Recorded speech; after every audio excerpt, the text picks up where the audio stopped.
Hi guys, Rorasgames here, and today we're doing a game review. Now, I had a really hard time trying to figure out how I wanted to go about doing this, but let's give it a go, shall we? Roll the intro.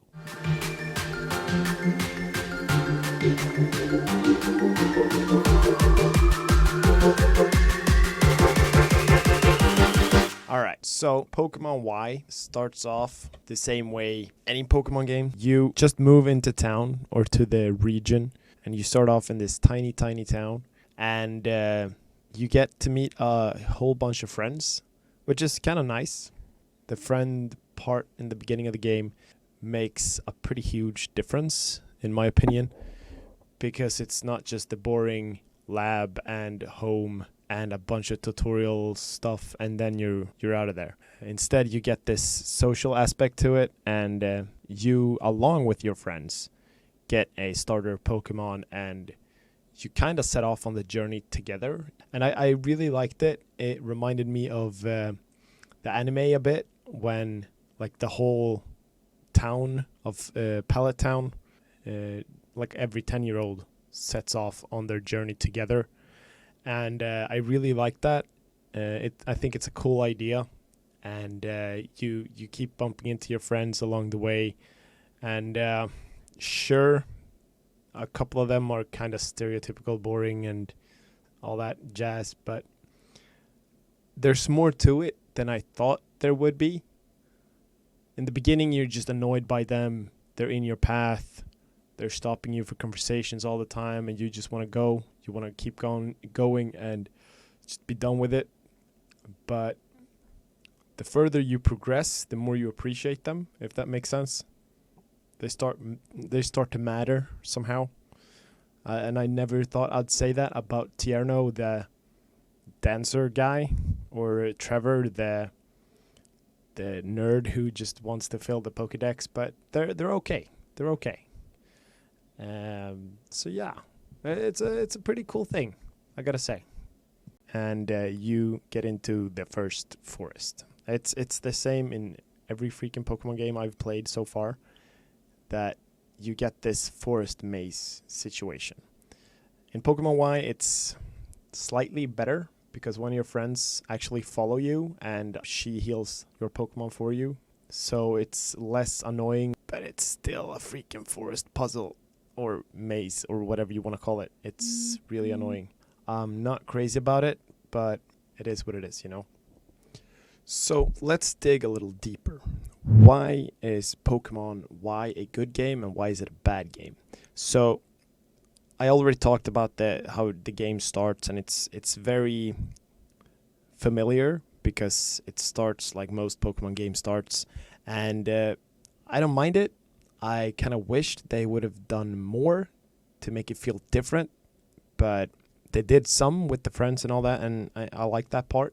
Kind of shrugging my shoulders about the beginning of the game, and nothing much to it. A couple of things that really annoyed me about the game is that the way they make tutorials in this game is super frustrating. Basically, anywhere in the game, you can run into a pretty big sign at the edge of the road or hidden along like a separate path. There's a billion of these signs. And these signs tell you how to play the game. Yeah. And they can come as late as after the 6th gym, which is crazy to me, because if you still need tutorials after that gym, you're doing something wrong. By that point, you've finished more than half the main story. The signs are designed in such a way that it looks like it's a directional sign, but it's not. It's a tutorial sign every freaking time. And Pokemon Y and also Pokemon X, it's huge games. For being a 3DS game, it's a huge game. Like, there are giant areas, giant routes, so many things that are hidden, so many puzzles to get through, and having directional signs would have been awesome, but there's not. You got these freaking tutorial signs instead, and I can't tell you how many times I lost my shit while recording the Nuzlocke challenge I did on the game just because it wasn't a directional sign. And I can't tell you how many times I got lost because there was no directional signs. Like, the game is very big, which I think is a positive, but then you also need something to keep the player going in the right path. Not forcing them, that's not what I want. I just kind of anchor the player, like, okay, so you got to go northeast. Like an NPC telling me that's good enough, but there's nothing. So it's kind of like search and pray half the time, and it's super annoying. Super annoying. So yeah, the tutorial signs and the wish for directional signs, it's a huge part of. It's a huge negative for me. Now, speaking of negatives and positives, let's talk about something positive about the game, something that the game has done well. In every Pokemon game, there is some story, but they don't really execute it to the highest capabilities that it could have been. Like, it's not an immersive story. It's just something that you're set upon in the beginning, and someone checks up on you from time to time, and all that time in between you're not thinking about it. In this game, it's similar, but it's not. So you get your Pokemon and you set off on the journey with your friends and all that, but then the plot thickens. Okay, so you got this evil team of guys they have some malicious goals that you're not really aware of until a bit later, say in the late mid game of the game. And that's also when an NPC who's so far seemed like an okay guy turns out to be like the big bad guy. And you're like, okay, shit, what do I do now? Also, a fun fact, he's got like the sickest anime hair. I love that detail about him. Super cool. But when the plot thickens, shit gets real. All right. So, as you can see on the screen right now, the legendary Pokemon of Destruction, aka the ultimate weapon, Yveltal, fully visualized backstory in a Pokemon game for the first time, and I was blown away by that. I was totally caught off guard, and it was amazing to see a Pokemon game do that, getting like right in your face with the story. That was awesome. That was completely awesome. And yeah, I immediately got stuck to the edge of my seat and wanted to find out how it ends. So, great story.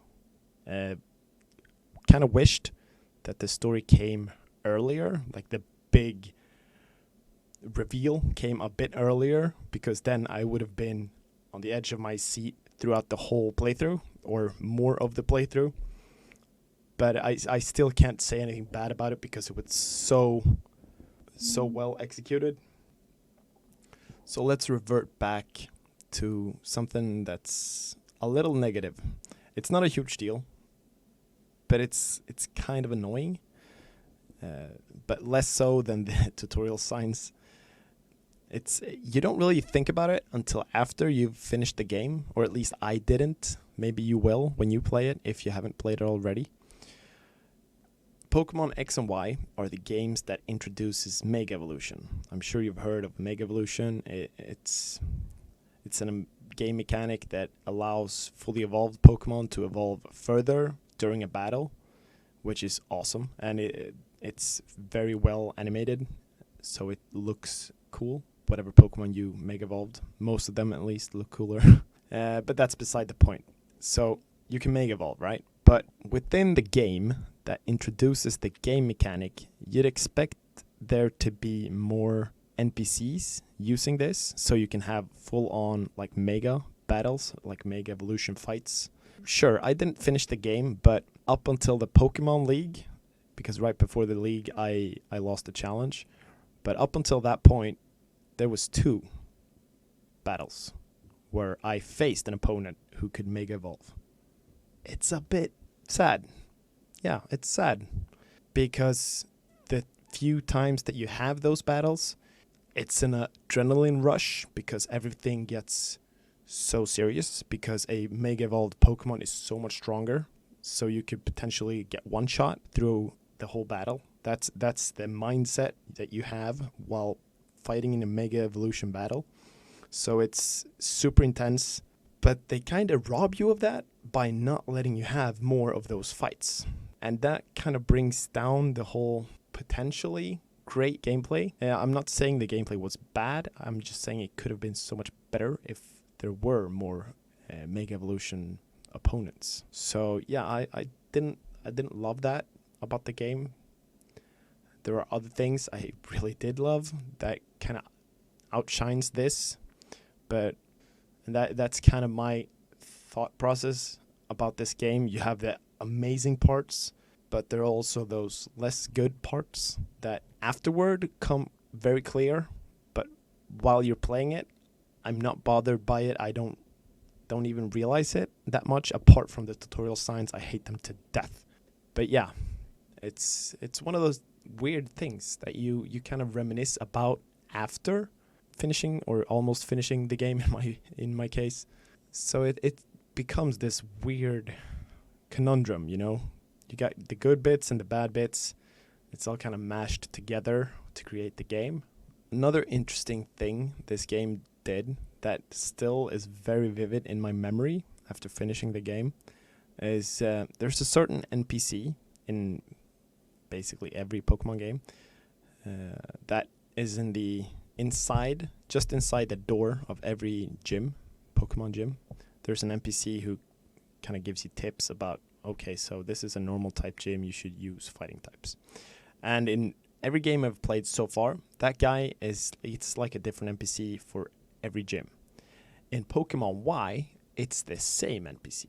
So for whatever reason, he follows you or runs ahead of you to every town, and he stands there in the entrance of every gym, and he doesn't even address you by your name. He just calls you future champ. So in my head, that kind of creates a cool. Okay, so is he aware that I'm gonna defeat all the gyms already? Is he clairvoyant? What's going on? It's super cool, and it's stuck. It's the whole scene, especially the first gym and the last gym. Those scenes are stuck in my mind because in the first gym, he already, like, first time you see this guy, he calls you future champ, and maybe it's just not being polite or whatever. I don't know, but it was such a cool thing that it stuck into my head. And in the last gym, he addresses it sorta by saying like, "Oh yeah, so you defeated all the gyms now. Well, I guess there's only the Pokemon League left for you to do, right?" So like he kind of pushes you in the right direction, not up in your face pushing you, but just that slight hint. So it's really nice, and he's also great for like comic relief. So he talks about you being one of the Professor Sycamore's proteges, and calls you like a funny name and stuff like that. So he's like a cool character that just stuck in my head for some reason, and a game that can do that is, in my opinion, a game that at least has some good parts. And this game did it very, very well. So I really love the fact that they were able to pull something like that off with such an unimportant character. I mean, doing this much different with just a guy that's always been there does my day whenever I talk to him. So it's awesome that they did that, and I love them for it. I mean, we've been doing one positive, one negative, or vice versa, like every second one. So let's keep going at it like that. A negative thing for me was that a few of the gyms were basically like they were hidden from you. Well, not that you couldn't enter it, but they weren't obviously put So somewhere there was a design choice to make one of the gyms a cave at the outskirts of a town, and there's just one NPC in town that says, "Oh, the gym is up the hill," and you run up the hill. But because I didn't run to the end at one part, instead I turned immediately and followed that up the hill, like the NPC said. So I followed that the road all the way up the hill instead of halfway through going to the edge of the road. So there's a cave with a gym sign outside of it. So it's just super weird. And it took me way too long to realize that the gym was there. And that's not the only place that's designed weirdly. You also have the secret base of the bad guys, the bad guy team, who is supposed to be a secret base, like I said, but it's not hidden at all.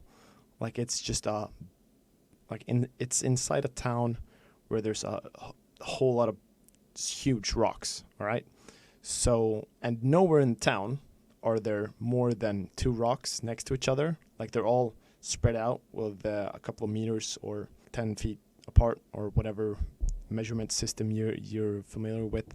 It's so weird. Like they want this enemy base or bad guy base to be a secret base, but they don't even try to hide it. It's just obviously like under that pile of rocks because you can see the edges of the metal door. And then they want you to find the gym, but they hide that so well that it takes you like an hour, 2 hours to find it. What the hell? It's such a weird thing. I cannot stand behind a design choice like that. It really annoyed me.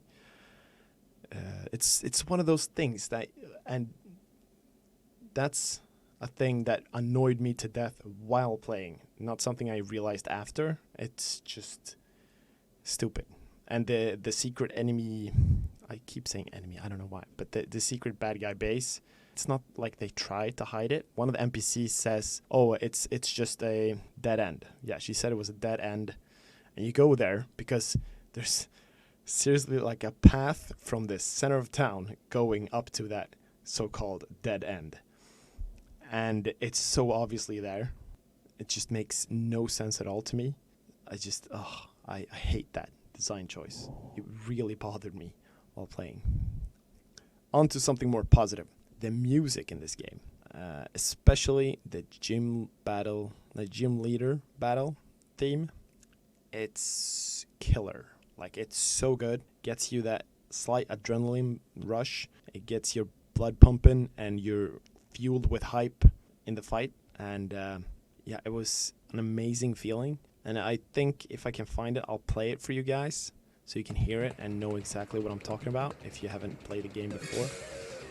So yeah, the music, like most of the music in this game is like any other Pokemon game. It's like ambiance, and it's nice. It's there. It gets you all comfortable and cozy, and you know you're in like the Pokemon world. The music helps putting you in that world. But the gym leader battle theme, killer. Like it was so freaking good. It got me even excited, more so than I usually would have been before even entering the battle. Like it got me hyped. Okay, I'm getting the song. I'm gonna get to hear the song again. I'm so psyched. And it kicks. Like it starts off strong, and you're just feeling it. You're in that fight. You're in the moment, and you got the flow, and you're just going. I loved it. Best gym leader theme music in any Pokemon game so far. I almost dare say that. Almost. I'm sitting here trying to remember the music, the gym leader battle music from different games, and seeing how I can't like remember it directly. Like it's not something that kicks into your head. Maybe it wasn't that good, you know? This song is gonna stick in my head for a long time. So I guess that in itself is a pretty good review or critique for the song. It's a good critique for the song. that the song can just stick in your head and you love it and you'll remember it. And you remember the fights because you remember the song, and next time you hear the song, you can see like images from the battle, stuff that went wrong, stuff that worked out, and all that. It's an amazing thing. So while on the subject of the Pokemon gyms, there's something I really want to get off my chest about this game, and it's the puzzles. Dear God, why does every freaking gym have to have a puzzle? Please tell me, someone, anyone. Like, I get it, you need that build up before fighting the leader. Just give me a giant queue of 100 trainers and I'm good to go. Like, I don't need any brain workout before going into the gym leader. That's just gonna distract me, you know? I don't want to spend 2 hours figuring out what line of or what silk thread of a spider web I need to walk on before getting to the leader. That it's too much. It's too much. I just want to go into the gym, have a couple of battles to get me warmed up, and then go. I don't need the 8 puzzles to get me into the mood. If anything, it ruins the mood. And sure, you can have a couple or a few gyms with a puzzle, but it can't be too advanced and it can't be too long of a puzzle. And especially the teleportation puzzles. God, I hate them. God, I really, really hate them. There was only one puzzle at the top of my head that I can remember that I didn't hate. And it was the Pokemon gym in Lumiose City, which I believe is like the 3rd or the 4th gym. They give you a quiz, and if you answer the questions wrong, well, I guess it's not a question. You're kind of guessing of an image who the Pokemon is or isn't. Regardless, if you get it wrong, you get a fight. Now that is something I like. Give me a puzzle that I can intentionally do wrong and get more fights, or I can get right and have lesser fights or fewer fights. That's a well-executed puzzle. The bad puzzles are the ones that punishes you, so you either have to start over or backtrack a bit before you can proceed again. No not gym battles. No trainer battles as a compensation either way. I guess you could say that the trainer battles are a consequence of messing up, but the questions of the quiz or the images you had to guess the name of the Pokemon on were so easy that it kind of becomes this sort of, okay, do I want to take a few more fights and get some XP, or do I just want to get to the leader quicker? That's basically the conundrum you're facing, and it's perfect, and it's well executed, and it's nicely done.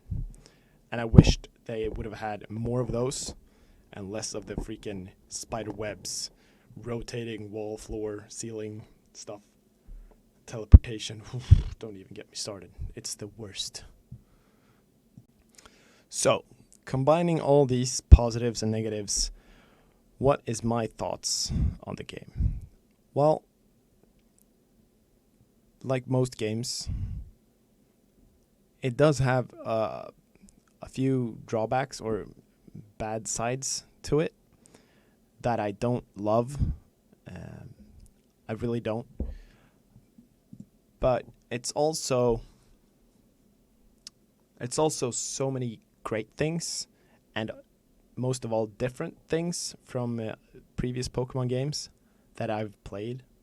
So I gotta say, like, of all the Pokemon games I've played, and I've played Blue, Yellow, Silver, Crystal, Fire Red, Leaf Green, Omega Ruby.